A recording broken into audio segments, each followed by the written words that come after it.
Hi students, నేను ఈ వీడియోలో మైక్రో కంట్రోలర్ అంటే ఏంటి, ఇంకా ఫ్యూచర్స్ ఆఫ్ మైక్రో కంట్రోలర్ గురించి నేను మీకు సింపుల్గా, నీట్గా, క్లియర్గా ఎక్స్ప్లెయిన్ చేస్తాను. ఓకేనా? సో వీడియో లాస్ట్ వరకు చూడండి, ఎక్కడ స్కిప్ చేయకండి. మీకు అర్థమయ్యేలాగే సింపుల్ వర్డ్స్లోనే నీట్గా ఎక్స్ప్లెయిన్ చేస్తాను.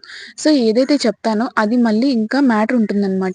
సో మీకు తెలుగులో అర్థమవుతుంది. మళ్ళీ తెలుగు టు ఇంగ్లీష్ కన్వర్షన్ చేసుకోవడానికి మనకి ఇక్కడ సెంటెన్స్ అనేది ఇంపార్టెంట్ కాబట్టి నేను మొత్తం అంటే ఏదైతే డేటా ఉందో నేను చెప్పే డేటా అంతా ఇక్కడ మీకు ప్రొవైడ్ చేస్తున్నాను. సో మీకప్పుడు సింపుల్‌గా అర్థమవుతుంది. ప్లస్ మీకు మళ్ళా మ్యాటర్ కావాలన్నప్పుడు గూడా ఈజీగా ఉంటుందనమాట. సో మైక్రో కంట్రోలర్ అనేది ఒక స్మాల్ కంప్యూటర్, ఒక సింగిల్ చిప్ మీద ఒక స్మాల్ కంప్యూటరే ఉంటుందనమాట. సో ఇందులో మనకి సెంట్రల్ ప్రాసెసింగ్ యూనిట్ ఉంటుంది. అంటే ఇదేంటంటే ఒక బ్రెయిన్ లాగా ఇది క్యాలిక్యులేషన్స్‌ని పర్ఫార్మ్ జేస్తుంది. ఇంకా మెమరీ ఉంటుందనమాట. అంటే ప్రోగ్రామ్స్‌ని స్టోర్ చేసుకోవడానికి ఆ డేటాని కూడా. సో ఇంకా ఇన్‌పుట్ అండ్ అవుట్‌పుట్ పోర్ట్స్ అనేవి ఉంటాయి. ఇవేంటంటే వేరే డివైజెస్‌కి కనెక్ట్ అయ్యి కమ్యూనికేషన్ అనేది మనకి డిఫరెంట్ డివైజెస్ మధ్యలో జరిగేటట్టు చేస్తుందనమాట. సో మైక్రో ప్రాసెసర్ అనేది ఎలోన్‌గా అంటే దాని ద్వారా అదొక్కటి చేయలేదనమాట. దానికేంటంటే మైక్రో ప్రాసెసర్స్‌కి ఎక్స్‌టర్నల్ మెమరీ ఇంకా ఇన్‌పుట్, అవుట్‌పుట్ డివైసెస్ అనేవి కావాలి. సో దీనివల్ల మైక్రో ప్రాసెసర్స్ అనేవి మోర్ కాంప్లెక్స్‌గా ఉంటాయి. ఇంకా ఎక్స్‌పెన్సివ్‌గా ఉంటాయి. ఇంకా సైజ్ చాలా పెద్దగా ఉంటాయన్నమాట. ఈ ప్రాబ్లమ్స్ అన్నీ సాల్వ్ చేయడానికి మనం ఏం చేస్తామంటే CPU, memory, input, output ports అనేవి ఒక సింగిల్ చిప్‌లోనే ఉంటాయన్నమాట. సో అదే ఈ మైక్రో కంట్రోలర్ అనేది సాల్వ్ చేస్తుంది. సో దీనివల్ల మనకి size, cost, power consumption, system complexity ఇవన్నీ రెడ్యూస్ అవుతాయి. ఈ మైక్రో కంట్రోలర్స్ అనేవి డివైసెస్ లోపల ఎంబెడెడ్ అయి ఉంటాయన్నమాట. ఇవేంటంటే స్పెసిఫిక్ ఫంక్షన్స్‌ని కంట్రోల్ చేస్తాయన్నమాట. సో ఒక బ్రెయిన్ లాగా వర్క్ అవుతుంది. అందుకే దీన్ని మనం ఎంబెడెడ్ కంట్రోలర్స్ అని కూడా అంటాము. సో మనం మైక్రో కంట్రోలర్స్ అనేవి మన ఎవ్రీడే డివైసెస్‌లో ఫైండ్ చేస్తాం. సచ్ యాస్ టీవీ రిమోట్స్ కానీ, washing machines, microwave ovens, printers, refrigerators, electronic toys, medical equipment, consumer gadgets ఇలా నంబర్ ఆఫ్ అప్లికేషన్స్‌లో మనము యూజ్ చేస్తామన్నమాట.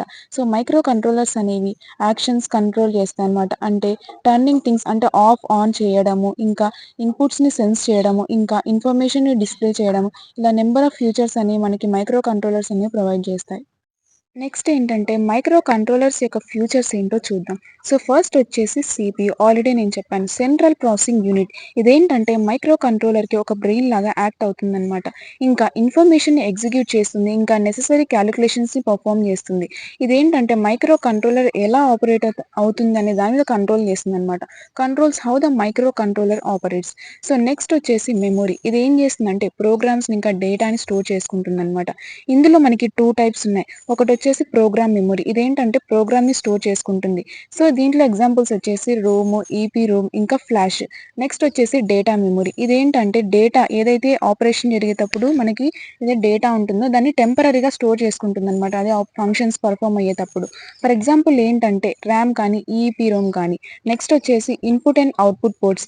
ఇవేంటంటే ఎక్స్టర్నల్ డివైసెస్‌తో కమ్యూనికేట్ చేయడంలో మనకి మంచిగా యూజ్‌ఫుల్ అవుతాయి. లైక్ సెన్సార్స్ కానీ, ఇప్పుడు ఫర్ ఎగ్జాంపుల్ మనకి ఇన్పుట్ సెన్సార్ అనుకోండి. అవుట్‌పుట్ ఏంటంటే డిస్‌ప్లే ఏదైనా మోటార్స్ కానీ అవుట్‌పుట్ అనమాట. ఫర్ ఎగ్జాంపుల్ ఒక లైట్ అనేది మనం ఆన్ చేస్తున్నాం. ఎప్పుడైతే ఒక బటన్ అనేది ప్రెస్ అయినప్పుడు లైట్ అనేది ఆన్ అవుతుందనమాట. దాని ద్వారా అది. నెక్స్ట్ వచ్చేసి టైమర్స్ అండ్ కౌంటర్స్. ఇవేంటంటే టైమ్ డిలే మెజరింగ్‌లో హెల్ప్ చేస్తాయి. ఇంకా వేవ్ ఫార్మ్స్‌ని జనరేట్ చేస్తాయన్నమాట. సో ఇవేంటంటే టాస్క్‌లో మంచిగా హెల్ప్ అవుతాయి. అంటే ఎలాంటివంటే టైమ్ డిలేస్‌ని సెట్ చేయడం, లేకపోతే ఎక్స్టర్నల్ ఈవెంట్స్‌ని కౌంట్ చేయడం అనమాట. లైక్ బటన్ ప్రెసెస్ కానీ. సో నెక్స్ట్ వచ్చేసి అనలాగ్ టు డిజిటల్ కన్వర్టర్స్. ఇవేంటంటే అనలాగ్ సిగ్నల్స్ లైక్ టెంపరేచర్ కానీ, లైట్ కానీ వీటినన్నిటిని డిజిటల్ వాల్యూస్‌గా కన్వర్ట్ చేస్తుందనమాట. ఏదైతే మనకి మైక్రో కంట్రోలర్ అనేది అండర్‌స్టాండబుల్‌గా చేసుకుంటుందో. సో నెక్స్ట్ వచ్చేసి డిజిటల్ టు అనలాగ్ కన్వర్టర్. ఇది మళ్ళీ ఏం చేస్తుందంటే డిజిటల్ సిగ్నల్స్‌ని మళ్ళీ అనలాగ్ ఫార్మ్‌లో కన్వర్ట్ చేస్తుందనమాట. సో ఇవి మనకి ఎక్కడ యూజ్‌ఫుల్ అవుతాయంటే ఇవి అనలాగ్ డివైసెస్ లైక్ స్పీకర్స్ కానీ, మోటార్స్ కానీ వీటిని కంట్రోల్ చేయడంలో మనకి మంచిగా యూజ్‌ఫుల్ అవుతాయన్నమాట స్పీడ్ కంట్రోల్‌లో. సో నెక్స్ట్ ఏంటంటే సీరియల్ కమ్యూనికేషన్ ఇంటర్ఫేసెస్. ఇవేంటంటే కమ్యూనికేషన్ ఎనేబుల్ చేస్తాయన్నమాట వేరే డివైసెస్‌తో ఆర్ కంప్యూటర్స్‌తో ప్రోటోకాల్స్‌ని యూజ్ చేసుకొని లైక్ యూఏఆర్టీ అంటే యూనివర్సల్ అసింక్రోనస్ రిసీవర్ ట్రాన్స్మిటర్, ఇంకా ఎస్పీఐ అంటే సీరియల్ పెరిఫెరల్ ఇంటర్ఫేస్, ఇంకా ఇంటర్ ఇంటిగ్రేటెడ్ సర్క్యూట్, ఇంకా యూనివర్సల్ సీరియల్ బస్ అన్నమాట. ఇవేంటంటే డేటాని డివైసెస్ మధ్యలో సెండ్ ఇంకా రిసీవ్ చేయడంలో మంచిగా యూజ్‌ఫుల్ అవుతాయి.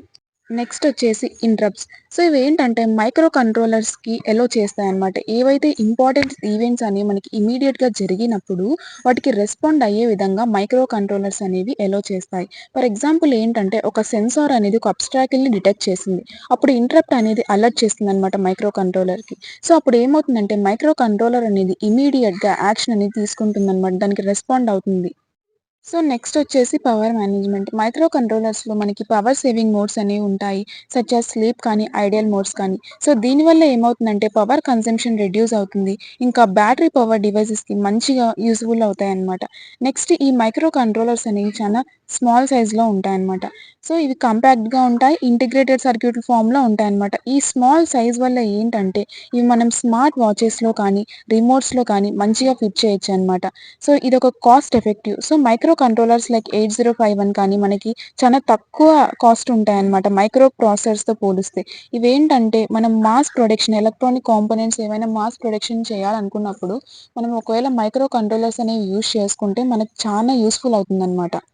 సో, నెక్స్ట్ ఫ్యూచర్ ఏంటంటే ప్రోగ్రామబిలిటీ. మైక్రో కంట్రోలర్స్ అనేవి ఈజీగా ప్రోగ్రామ్ చేయొచ్చనమాట. Assembly language or high level languages like సీని యూజ్ చేసుకొని. సో, ప్రోగ్రామర్స్ అనేవాళ్ళు స్పెసిఫిక్ అప్లికేషన్ మీద వాళ్ళు అంటే ఆ అప్లికేషన్ బిహేవియర్ బట్టి ఇవి క్రియేట్ చేయొచ్చనమాట ప్రోగ్రామింగ్ అనేది. నెక్స్ట్ ఫ్యూచర్ ఏంటంటే స్కేలబిలిటీ. సో, మైక్రో కంట్రోలర్స్ అనేవి మనకి different memory sizes, pin configuration ఇంకా అడిషనల్ ఫీచర్స్‌తో మంచిగా అవైలబుల్ ఉన్నాయన్నమాట. సో, మనకి కావాల్సిన దాన్ని బట్టి మనం చూజ్ చేసుకోవచ్చు. అంటే మనకి ప్రాజెక్ట్‌కి ఏదైతే నీడ్ అవుతుందో దాన్ని బట్టి మనం సెలెక్ట్ చేయొచ్చు. సో, వర్సటైలిటీ నెక్స్టొచ్చేసి వర్సటైలిటీ అంటే ఏంటంటే, మైక్రో కంట్రోలర్స్ అనేవి వైడ్ రేంజ్ ఆఫ్ అప్లికేషన్స్‌లో మనం యూజ్ చేసుకోవచ్చనమాట. Such as home appliances, automotive systems, industrial machines, medical devices, toys and consumer electronics. నెక్స్టొచ్చేసి cost effective. So, micro controllers like 8051 కానీ ఇవి మనకి చాలా చీపర్‌గా ఉంటాయన్నమాట. జనరల్ పర్పస్ మైక్రో ప్రాసెసర్స్‌తో పోలిస్తే. సో, ఇవేంటంటే లార్జ్ స్కేల్ ప్రొడక్షన్‌కి మంచిగా ఐడియల్‌గా ఉంటాయి. ఎందుకంటే మొత్తం మనకి సీపీయూ కానీ, మెమరీ కానీ, ఇన్‌పుట్, అవుట్‌పుట్ డివైసెస్ కానీ ఇవన్నీ ఒక సింగిల్ చిప్‌లోనే ఇంక్లూడ్ అయి ఉంటాయి. సో, దీనివల్ల ఓవరాల్ కాస్ట్ అనేది రెడ్యూస్ అవుతుంది. సో, స్టూడెంట్స్ మైక్రో కంట్రోలర్ అంటే ఏంటి? ఇంకా ఫ్యూచర్స్ ఆఫ్ మైక్రో కంట్రోలర్ గురించి మీకు ఐడియా వచ్చిందా? నా ఎక్స్‌ప్లనేషన్ మీకు నచ్చినట్టయితే మీ ఫ్రెండ్స్‌కి షేర్ చేసి నాకు సపోర్ట్ చేయండి. ఇంకా ఛానెల్‌ని సబ్స్క్రైబ్ చేయండి. Thank you.